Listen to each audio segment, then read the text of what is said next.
오늘은 조금 우울한 주제가 될 수도 있고요. 그 대신에 좀 짧게 어, 이 유튜브를 구성해 보도록 했습니다. 오늘 책은 가족의 파산, 장수가 부른 공멸. 우리나라 얘기가 아니라요. 이렇게 생긴 아주 얇은 책입니다. 예. 그 NHK에서 TV 프로그램으로 제작했던 것을 다시 책으로 펴낸 얘기인데요.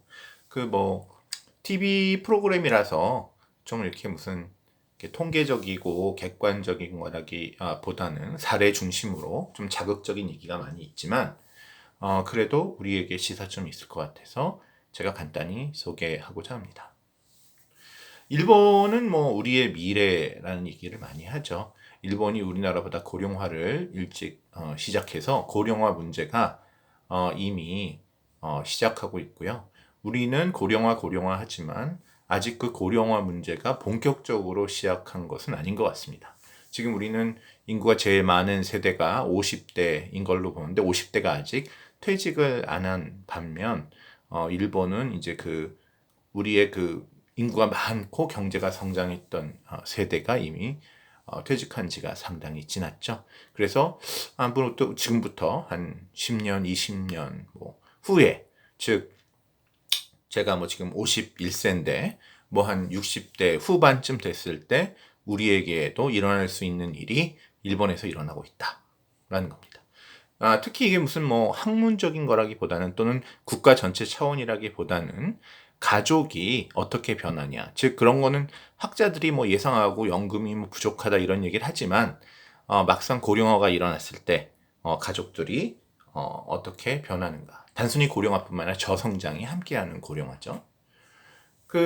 어쨌든 가장 큰 변화는 우리 사회의 일본의 사회 변화는 수명 연장입니다. 평균 수명이 예전에는 60대였다면 지금은 80대, 90대까지 가고 있죠. 이 수명 연장과 또 겹친 것이 뭐냐면 경제 성장의 둔화입니다. 수명 연장에다가 또 저출산이 사실 여기 빠졌는데요. 저출산이 있죠. 사실은 노인이 많아지고 젊은 사람이 태어나지 않으면 경제 성장이 그거에 의해서도 따라오기 때문에 경제 성장 둔화가 우리 한국도 이 길을 거의 걷게 되리라고 봅니다. 인간 수명이 연장되면 여러 가지 무슨 돈이 들지만 현실적으로 이 책에 따르면 간병 기간이 길어지고 간병이 힘들어진다 이런 얘기가 나옵니다.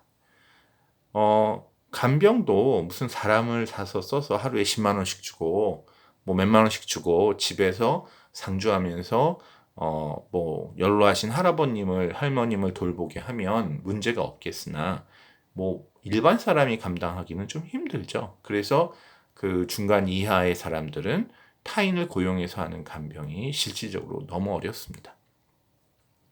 근데 일본 가구당 평균 소득이 또 내려간다는 것이 조금 다른 얘기인데 1996년에는 가구당 6,640만 원 연 이렇게 벌었는데 2013년에는 5,290만 원.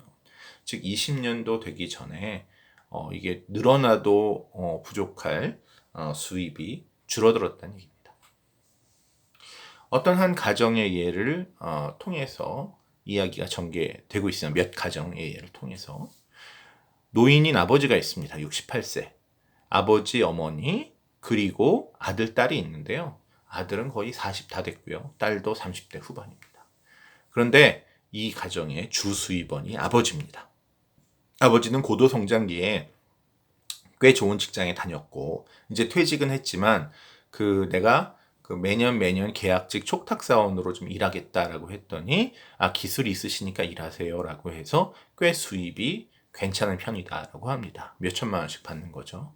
근데 30대 후반인 아들은 이 직장을 알아보다가 사실은 취직했다가 해고돼서 약간 너무 실망해서 그 다음에 직장을 제대로 못 찾고 신문 배달해서 월 몇십만 원 받는 이런 상태고요.